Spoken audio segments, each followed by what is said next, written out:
Hi, everyone. Welcome back to Her Smile. Don't forget to subscribe and like this video. The cream-colored envelope appeared on the table so quietly, yet the moment felt deafening. My mother's perfectly polished nails pushed it across the white tablecloth toward me, her smile so wide it threatened to undo her most recent cosmetic work. My sister Madison stood there with her phone aimed at my face, capturing everything. "This is a gift from all of us, sweetheart," Mom said, her voice projecting just loud enough for surrounding tables to notice. "To celebrate your graduation."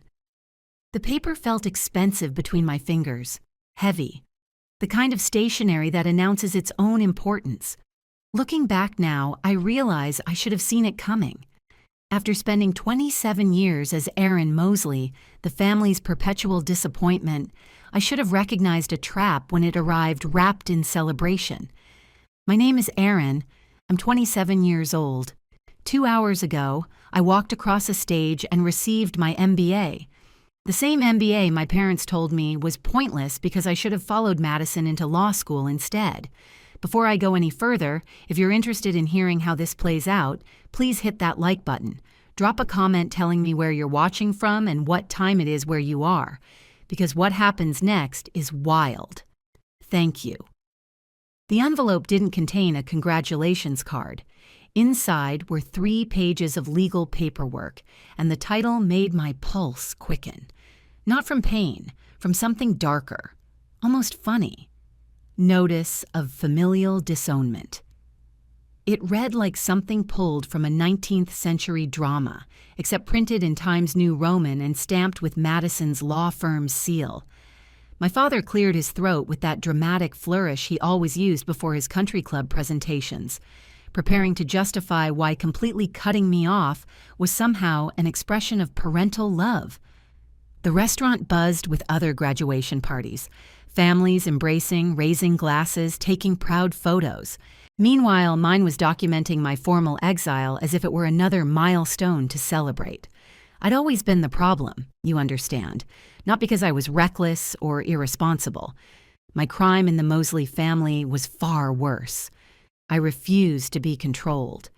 While Madison sailed through law school, married someone with political connections, and purchased a house with columns, I committed the unforgivable sin of studying business and talking about entrepreneurship. My father owned a manufacturing company that had been losing money for 5 straight years, yet somehow my dreams of starting something new were considered unrealistic. The letter spelled out every detail, removed from the will. Health insurance canceled immediately, excluded from the family trust. They even formally requested that I change my surname. The actual reason, buried in the second paragraph, was magnificent in its pettiness. Failure to contribute to the family legacy and pursuit of unrealistic endeavors despite repeated guidance. Translation: I wouldn't work without pay at Dad's sinking company, and I refused to date the boring pharmaceutical representative my mother kept inviting to family dinners. Madison zoomed her camera closer, clearly hoping to capture tears. She'd orchestrated this whole thing, I realized. She was live streaming now, her phone positioned to capture my reaction while keeping herself in the shot. Always the lawyer, documenting everything. Dad was building momentum, his voice carrying through the dining room as he lectured me about character building and tough love. Other customers were openly staring now. Some looked horrified. Others had that uncomfortable fascination people get when watching a car crash in slow motion. The interesting thing about being publicly disowned is how it instantly clarifies everything. Every forgotten birthday, every dismissed accomplishment, every backhanded compliment wrapped in concern. It all suddenly made perfect sense. I wasn't their daughter. I was their project. And when projects don't deliver the expected results, they get abandoned. That's when I did something they clearly hadn't scripted. I smiled. A genuine smile of relief. Then I said just 2 words. Thank you. Mom's Botox finally met its match as she tried to look shocked. Dad fumbled with his note cards. Madison's camera actually shook, the first crack in her composure. Thank you for the clarity. I told them. "Thank you for putting it in writing. Thank you for making it official." I stood up, folded the letter carefully.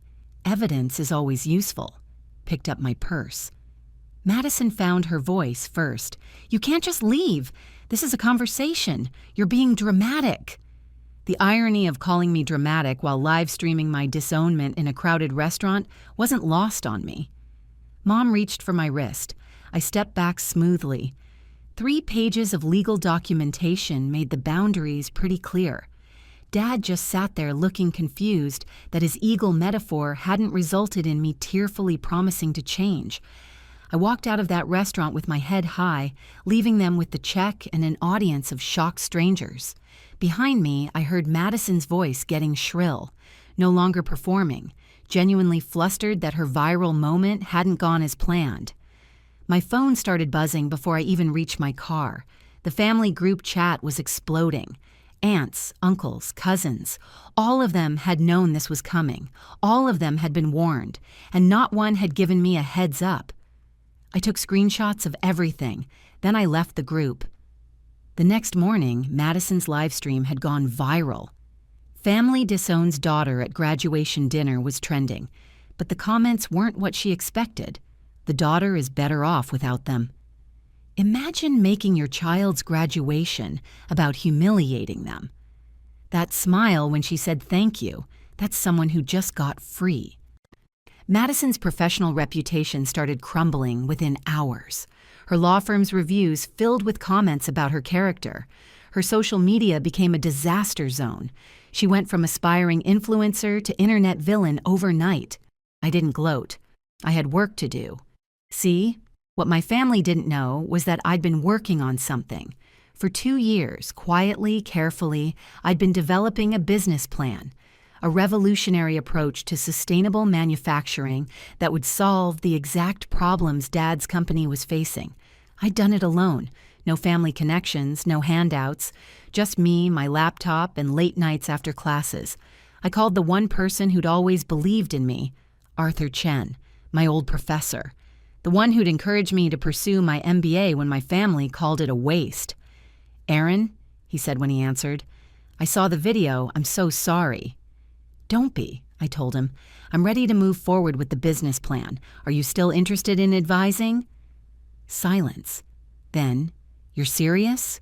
After what just happened?" "Especially after what just happened. I'm done waiting for their approval. I'm building this with or without their support." "Then let's build it. When can you meet?" Within a week, we had our first investor meeting. Within a month, we had seed funding. Within 3 months, E. Montgomery Enterprises was officially incorporated. I'd taken my grandmother's maiden name, Eleanor Montgomery, the woman who'd actually believed in me before she passed. Arthur wasn't just advising anymore. He became my partner, my mentor, the father figure I'd never had. He introduced me to his network, vouched for me, believed in me when I was still learning to believe in myself. Our first office was tiny, 1 room in a shared workspace, just me, Arthur, and a whiteboard covered in diagrams.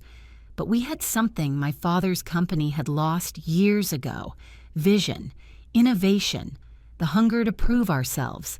The business took off faster than I'd imagined. Turns out, sustainable manufacturing solutions were exactly what the industry needed. Companies were desperate for ways to reduce waste, cut costs, and meet environmental standards. We had the answer. We landed our first major contract within 6 months. A mid-sized manufacturer struggling with the same problems Dad's company faced. We implemented our system, cut their waste by 40%, reduced costs by 35%.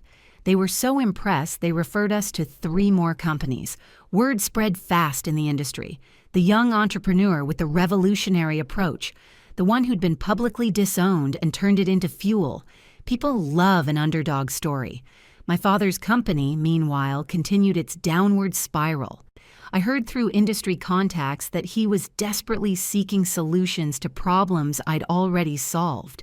He'd hired 3 different consulting firms, spent hundreds of thousands, got nowhere. His manufacturing processes were outdated.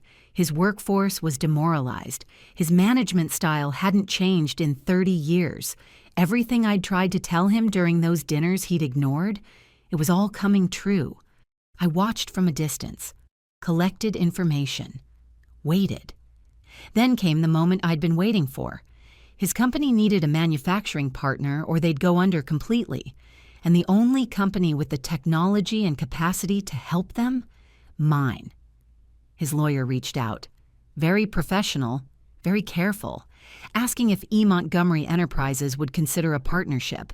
I had my lawyer respond with our standard terms. Premium rates, no family discount, no special consideration. Take it or leave it. He took it. He had no choice. The contract was beautiful. 10 pages of legal precision that Madison herself couldn't have written better. It gave my company complete control over the modernization of his facilities. It locked him into a 10-year agreement with penalties for early termination that would bankrupt him. And it meant that his company's survival now depended entirely on the daughter he'd publicly disowned 6 months earlier. The first meeting was excruciating for him. I could tell. He had to sit across from me in a conference room while I presented the implementation plan. Professional, cold, exactly how he'd always treated my ideas. He tried to insert himself, suggest changes, pull rank. I smiled politely and reminded him that per contract section 4.2, all operational decisions regarding implementation were solely at the discretion of E. Montgomery Enterprises. He'd signed away his control, and now he had to live with it. I never spoke to him directly after that initial meeting. Everything went through lawyers and project managers. Professional, cold, perfectly executed. Meanwhile, Madison's life was falling apart in real time. The viral video had destroyed her carefully crafted image. Law firms started rescinding interview offers. Clients requested different attorneys. She tried damage control, posted apologies on every platform. I was caught up in family drama. It wasn't my finest moment. I'm learning and growing. But the internet never forgets. And more importantly, the internet had decided she was the villain. Every post got ratioed, every comment section filled with people calling her out. Her engagement dropped, her followers left. Brands that had been courting her for partnerships disappeared. She'd been up for partner at her firm. After the incident, they quietly let her go, gave her a severance package with an NDA. She took it.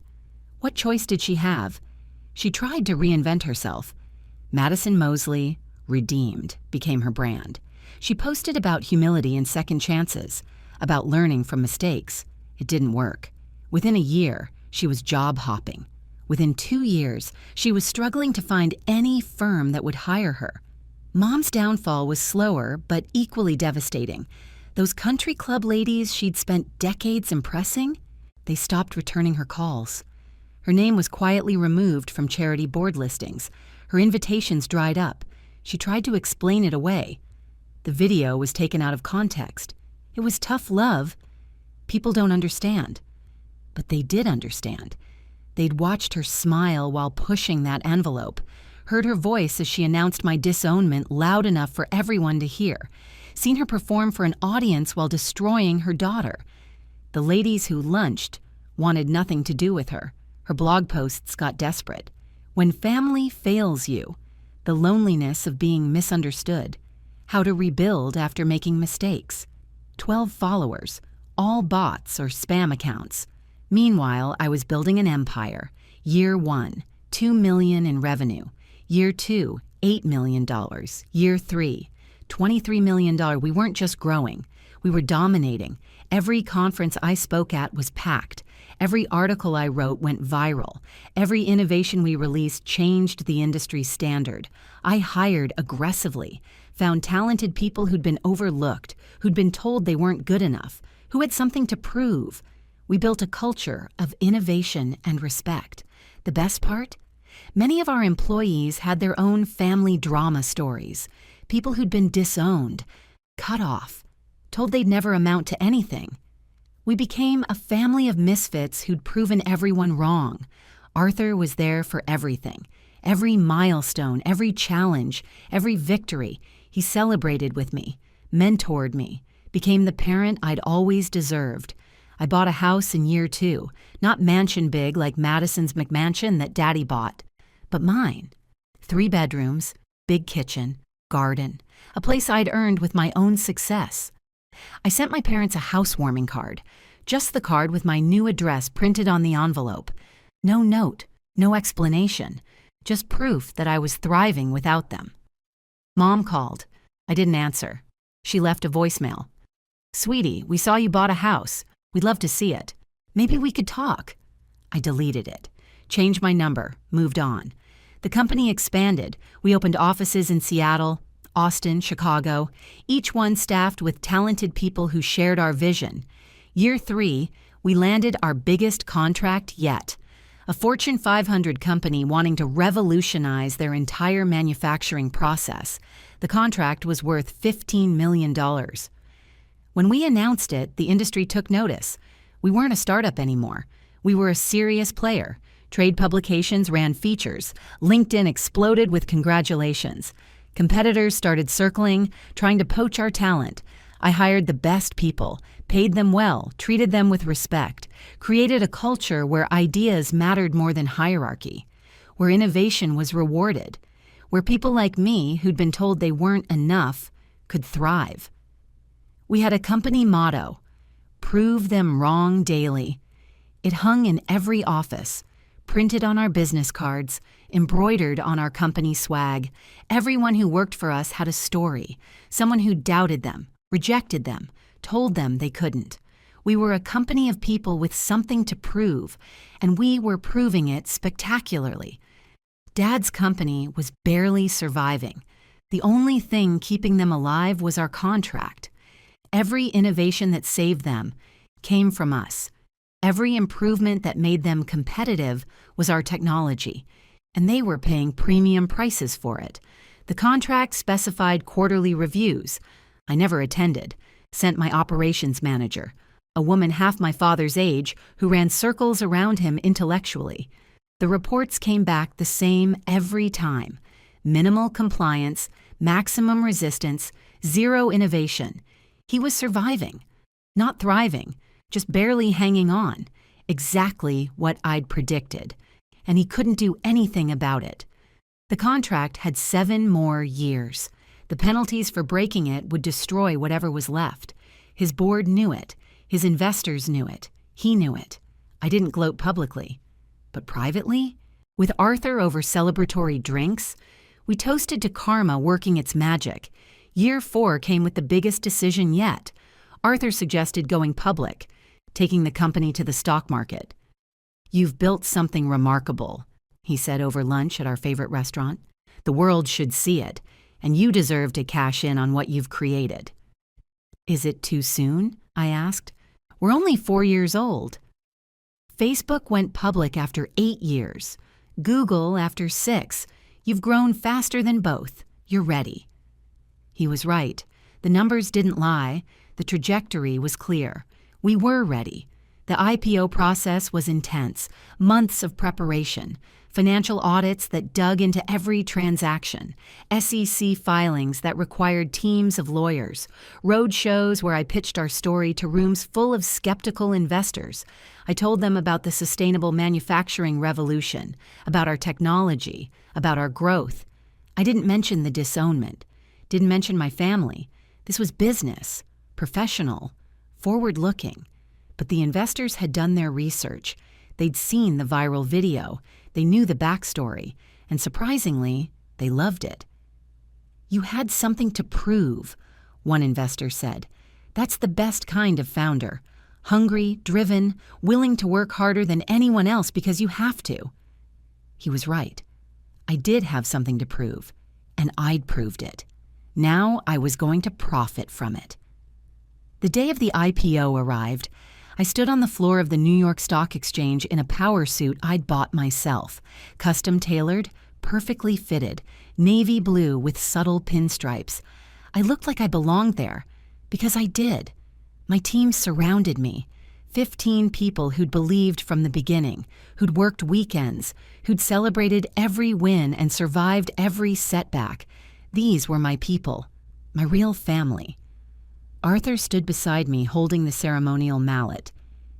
"You want to do this together?" he asked. "Together," I agreed. We rang the opening bell. The sound echoed through the exchange.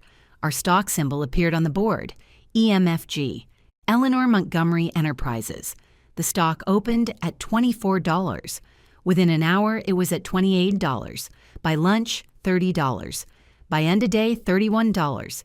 We'd raised $200 million. The company was now valued at over $500 million. At 31 years old, I was officially a CEO of a publicly traded company, self-made. No family money, no handouts, just talent, timing, and the fuel of being told I'd never amount to anything. The trading floor erupted in applause when the closing bell rang. Strangers congratulating me, photos being taken, champagne appearing from somewhere. I smiled for the cameras, shook hands, said all the right things. But inside, I kept thinking about that graduation dinner, the envelope, the letter. My father's face as he explained why disowning me was actually an act of love. If he could see me now, actually, scratch that. He probably could see me. The NYSE broadcast was live-streamed. The business news channels were covering it. Forbes had called for an interview. He knew, and that was enough. We celebrated that night at a restaurant much nicer than the one where I'd been disowned. Private room, full bar, catered dinner. Everyone who'd helped build the company was there. Arthur gave a toast that made me cry, about believing in yourself when no one else does, about choosing your family, about the sweetest success being the kind nobody can take away from you. "To Aaron," he said, raising his glass. "Sorry to Eleanor Montgomery, the woman who turned rejection into rocket fuel and proved that sometimes being disowned is the best thing that can happen to you." Everyone laughed, cheered, drank. It was perfect. My phone buzzed constantly that night. Congratulations from colleagues, from clients, from college friends who'd stayed in touch, from people I barely knew who wanted to celebrate. One message stood out, from an unknown number. "Congratulations on the IPO. We should talk about reconciliation. Dad." I read it twice. Thought about responding. Decided against it. Blocked the number. Kept celebrating. Forbes called the next day. They wanted to do a cover story. From disowned to IPO, the E. Montgomery success story. The photo shoot was surreal. Professional makeup artists making me camera ready, wardrobe stylists bringing options, lighting crew setting up elaborate rigs, me standing in front of our corporate office building, arms crossed, confident smile. The photographer kept saying, "More powerful, like you own the world." I didn't have to fake it. I felt like I did own the world, or at least my corner of it. The article came out 2 weeks later, 6 full pages. They covered everything. The viral Disownment video, the business launch, the rapid growth, the IPO, the current valuation. They asked about my family. I'd prepared for this question, knew it was coming. "I'm grateful for the family I've chosen," I said carefully. "The people who believed in me when it mattered most. Arthur Chen, my mentor and partner. The team who took a chance on a startup with a big vision. The investors who saw potential where others saw risk. That's the only family that counts in my story." The interviewer pushed. "But your biological family. The Disownment video went viral. Do you ever talk to them?" "We have no contact," I said. "And I prefer it that way. Some relationships are toxic. Some bridges are meant to burn. I've built something beautiful from those ashes, and I have no regrets about that choice." That quote went viral, shared millions of times. People tagged their chosen families, told their own stories of being rejected and rebuilding, started hashtags like chosen family and DD build anyway. My parents' faces weren't in the article, but the internet knew. Someone posted a side-by-side comparison, screenshot of the Disownment video next to the Forbes cover. The caption, "This is what thank you for the clarity looks like." It got 50 million views, made the rounds on every social platform, became a meme, became inspiration. Dad's company was barely surviving. The only thing keeping them alive was our contract. Every innovation that saved them came from us. Every improvement that made them competitive was our technology, and he couldn't do anything about it. The contract had 7 more years. The penalties for breaking it would destroy whatever was left. I didn't gloat publicly, but privately, with Arthur over celebratory drinks. We toasted to karma. Year 4 came with the biggest decision yet. Arthur suggested going public, taking the company to the stock market. "You've built something remarkable," he said. "The world should see it." The IPO process was intense. Months of preparation, financial audits, SEC filings, road shows with investors, and then the day came. I stood on the floor of the New York Stock Exchange in a power suit I'd bought myself, my team surrounding me, Arthur by my side, no family, just the people who'd earned their place. I rang the opening bell. The sound echoed through the exchange. Our stock symbol appeared on the board, EMFG, Eleanor Montgomery Enterprises. The stock opened at $24. By end of day, it was at $31. We'd raised $200 million. The company was now valued at over $500 million. At 31 years old, I was officially a CEO of a publicly traded company. Self-made, no family money, no handouts, just talent, timing, and the fuel of being told I'd never amount to anything. Forbes called the next day. They wanted to do a cover story. From Disowned to IPO, the E. Montgomery success story. The photo shoot was surreal. Professional makeup, wardrobe stylists, lighting crew, me standing in front of our office building, arms crossed, confident. The article came out 2 weeks later. 6 pages. They covered everything. The viral Disownment video, the business launch, the rapid growth, the IPO. They asked about my family. I gave them one quote. "I'm grateful for the family I've chosen, the people who believed in me when it mattered most. That's the only family that counts." That quote went viral, shared millions of times. People tagged their chosen families, told their own stories of being rejected and rebuilding. My parents' faces weren't in the article, but the internet knew. Someone posted a side-by-side, the video of my disownment, the Forbes cover, the caption, "Best revenge is success." It got 50 million views. Dad's LinkedIn profile disappeared overnight. Madison made her Instagram private. Mom stopped posting on Facebook entirely. I didn't follow any of them online, didn't check, didn't care. I was too busy building. Year 5 brought international expansion. We opened offices in London and Toronto, hired teams across 3 countries. Our revenue hit $80 million. We were named one of the fastest-growing companies in America, one of the best places to work, one of the most innovative manufacturers in the industry. Every award felt like proof. Every achievement felt like vindication. Not because I needed to prove them wrong anymore, but because I'd proven myself right. Dad tried to break the contract in year 5. He'd found another company, cheaper, more desperate for his business. He thought he could switch. His lawyer sent the termination notice. Professional, but panicked. My lawyer sent back the penalty clause calculation, $47 million. That's what it would cost him to break the contract early. His company wasn't worth $47 million anymore. Breaking the contract would bankrupt him completely. He stayed. He had no choice. His board almost removed him as CEO after that stunt. The stockholders were furious. He'd nearly destroyed what little value remained. He kept his position by a single vote, but everyone knew he was a dead man walking. Madison's disbarment came in year 6. Unrelated to me, she'd been struggling, taking cases she shouldn't have, cutting corners, mishandling client funds.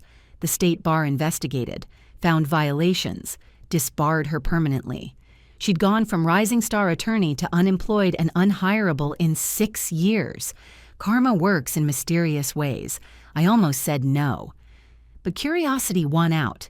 We met at a neutral location, a coffee shop neither of us had history with. He looked older, tired. The kind of tired that comes from realizing you bet on the wrong horse and the race is already over. He tried to make small talk. I sat silent. Finally, he got to the point. Your mother and I, we think we may have acted hastily. The disownment. It was meant to motivate you, not to actually work, I finished for him. Not to result in me building something bigger than you ever did. His jaw tightened. We want to reconcile. Family is family. You had me sign legal papers that said I wasn't family anymore. You live-streamed my humiliation. You made your choice very clear. We could tear up the contract, he said. Start fresh. Bring you back into the company, the family. Which family? I asked. The one that exists on paper, or the one I've built myself with people who actually respect me? He leaned forward. Aaron, I'm trying. It's Ms. Montgomery, I corrected. You requested I change my name. Remember, I honored that request. Eleanor Montgomery, my grandmother, the one who actually loved me. This is business, he said, voice hardening. That contract is bleeding us dry. That contract is keeping you alive, I said. Without it, you'd have bankrupted 2 years ago. You're welcome, by the way. I stood up. We have nothing more to discuss. The contract stands. Your company survives because of mine, and you'll have to live with that every single day for the next 7 years. I walked out. Again. But this time felt different. This time I wasn't leaving family behind. I was leaving someone who'd once had the chance to be family and chose not to be. Madison reached out through a mutual friend 6 months later. She wanted to apologize, to explain, to repair the relationship. I didn't respond. Some bridges aren't worth rebuilding. The company continued growing. Year 4, we went public. The IPO was massive. I rang the opening bell at the New York Stock Exchange. Forbes ran the story. From Disowned to IPO, the E. Montgomery success story. The article mentioned the viral Disownment video, how I'd turned public humiliation into private motivation. The interview included one question about my family. I smiled and said, I'm grateful for the family I've chosen, the people who believed in me when it mattered. That quote went viral too, but this time for the right reasons. Dad tried to break the contract once, shopped around for alternatives. The penalty clause hit so hard, his board almost removed him as CEO. Madison was disbarred eventually. Unrelated to me, but karma has a way of working itself out. Something about mishandling client funds. Mom started a blog about family and redemption. It had 12 followers, mostly bots. Meanwhile, I lived my best life. Traveled, built, created. Surrounded myself with people who earned their place in my life rather than demanding it through biology. Arthur gave a toast at our 5-year company anniversary. The greatest success, he said, is becoming exactly who you're meant to be, even when everyone tells you you're wrong. I donated my parents' old house to a charity helping homeless LGBTQ youth, kicked out by their families. The symbolism wasn't subtle. But subtle had never been my family's strong suit anyway. The charity renamed it Eleanor House, after my grandmother. I attended the dedication ceremony. Local news covered it. And there, in the background of one shot, was my mother watching from across the street. She looked smaller than I remembered. I didn't wave, didn't acknowledge her, just kept moving forward. 7 years after that graduation dinner, the contract with Dad's company finally ended. I chose not to renew it. My company didn't need them anymore. We'd outgrown that relationship completely. His lawyer called personally this time, desperate. Ms. Montgomery, we're prepared to offer extremely favorable terms. Whatever you need, we can't survive without this partnership. I'm aware, I said, which is why the answer is no. Please, just a meeting. Let us present. The contract ends as scheduled. We will fulfill all obligations through the termination date. After that, you're on your own. This conversation is over. I hung up. It felt good. His company folded within 6 months. Everything I'd predicted 7 years ago came true. the outdated processes, the resistance to innovation, the refusal to adapt. It all caught up. There was an auction, equipment, assets, the building itself. I thought about buying it just for the symbolism, but I didn't need to. Let someone else deal with the wreckage. I didn't feel guilty. I felt free. I'd given him a lifeline. He'd survived 7 extra years because of me. That was more than he deserved. The news spread through industry. Mosley Manufacturing closes after decade of decline. Some articles mentioned the irony, how the daughter he'd disowned had built the empire he'd dreamed of, how his company had survived only because of her technology. I got interview requests. Everyone wanted the inside story. I turned them all down. His failure wasn't my story anymore. My success was. Madison reached out through a mutual friend around this time.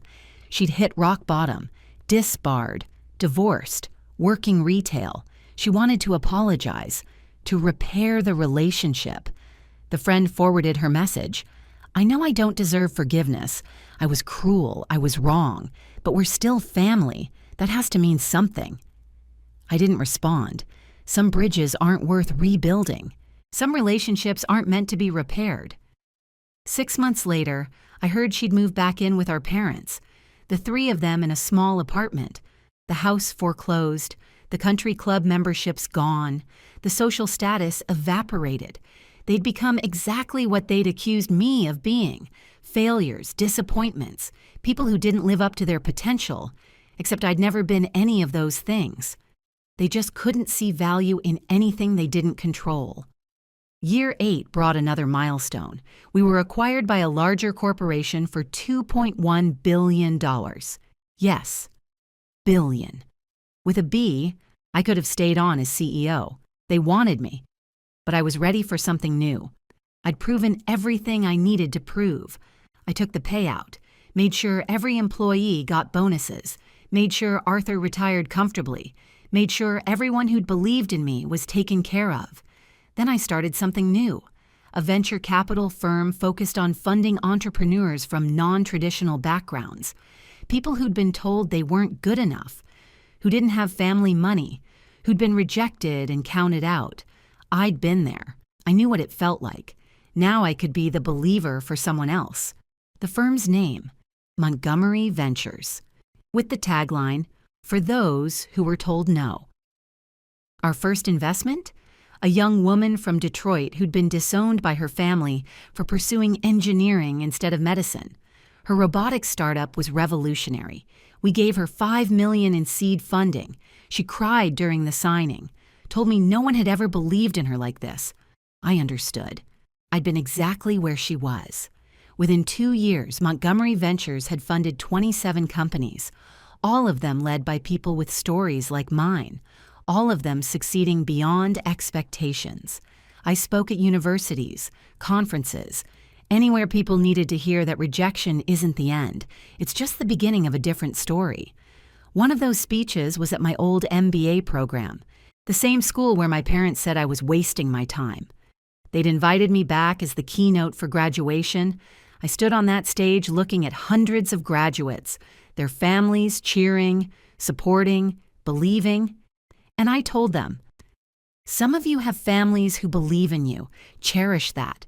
Some of you don't. I didn't. My family disowned me the day I graduated, right here, from this program. The room went silent. You could hear phones dropping in surprise. They told me I'd fail, that my dreams were unrealistic, that I was wasting everyone's time. They were wrong about everything except one thing. I did waste time. I wasted years trying to earn approval from people who'd already decided I wasn't enough. I paused. Let that sink in. Here's what I learned. Build anyway. Create anyway. Succeed anyway. Not to prove them wrong, but to prove yourself right. Find your people. Create your family. Build your empire. And if someone rejects you, thank them. Thank them for the clarity. Thank them for the freedom. Thank them for getting out of your way. Standing ovation. Kids crying, parents crying, faculty crying. The video went viral. Again. But this time, as as inspiration, not humiliation. Mom watched it. I know because she created a new Facebook account just to comment. "So proud of you, sweetie. Always knew you'd succeed." I deleted the comment, blocked the account. She'd had her chance to be proud. She'd chosen differently. Year 10 came with an unexpected invitation. Dad was sick, cancer, terminal. He wanted to see me. Madison called, her voice small. "He's asking for you. Please, before it's too late." Part of me wanted to go. The daughter part. The part that still remembered being small and thinking Daddy could fix anything, but that Daddy never existed, that Daddy was a fantasy. The real man had handed me disownment papers on my graduation day, had chosen money over love, control over connection. "I appreciate you calling," I told Madison, "but I said my goodbyes 7 years ago when he disowned me. He made his choice. I'm at peace with mine." "You're really not going to come? He's dying." "We're all dying, Madison. He just has a timeline. I'm sorry you're dealing with this. I really am, but I can't help you. I'm not family, remember? That's what the paper said." I hung up. It hurt. Of course it hurt. But so did being disowned in a restaurant full of people. So did watching them celebrate my humiliation. So did years of being treated as less than. Sometimes you have to choose your own peace over someone else's deathbed guilt. He died 3 weeks later. Madison sent the obituary.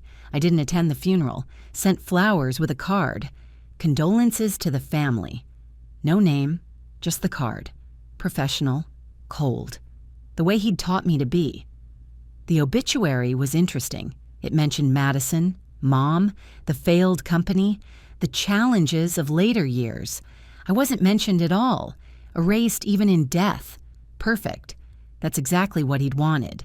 I'd honored that wish completely. Mom tried to contest his estate. There wasn't much left. A few thousand in savings, some personal items. She thought she deserved more. The court disagreed.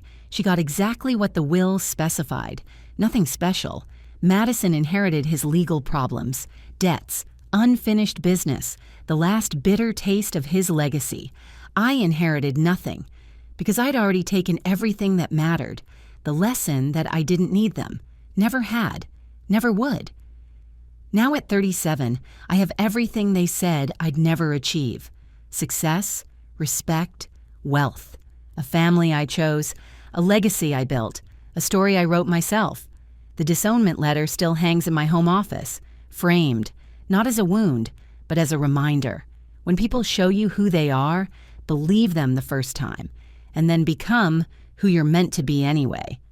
I see Mom sometimes, in public, at charity events. She's older now, smaller. The Botox has worn off, revealing the real face underneath. Lines of regret, permanent frown lines. The face of someone who realizes too late what they threw away. She sees me too, starts to approach. I turn away, every time, without hesitation, without guilt. She made her choice on my graduation day. I'm just respecting it. People ask if I regret how things ended, if I wish I'd tried harder to reconcile. The answer is simple: no. That family wanted to break me, wanted to prove I was nothing without them, wanted to control every aspect of my life and call it love. I became everything they said I couldn't be. I succeeded in ways they couldn't imagine. I built an empire from their rejection. The sweetest revenge isn't destroying them. It's becoming so successful that they become irrelevant. A footnote in a success story, a brief mention in interviews I give about overcoming obstacles. They wanted me erased. I erased them instead. From my life, from my narrative, from my definition of family. And I've never been happier. If you're dealing with toxic family, if someone's trying to control you through rejection, if you've been told you're not enough, hear this: they're wrong. Build anyway, succeed anyway, thrive anyway. And when they come crawling back because you made it without them, when they want to be part of your success story, thank them for the clarity and keep walking. You don't owe anyone access to your life just because you share DNA. Family is chosen. Family is earned. Family is built through respect and love, not obligation and control. Choose yourself. Build your empire. Write your own story. And if they don't like it, that's their problem. You'll be too busy succeeding to care. Thank you for listening to my story. Drop a comment if this resonated. Let me know where you're from. Share your experience if you feel safe doing so. Remember, the best revenge is living so well that they become irrelevant, not the main character of your story, just a chapter you survived and overcame. Now go build your empire.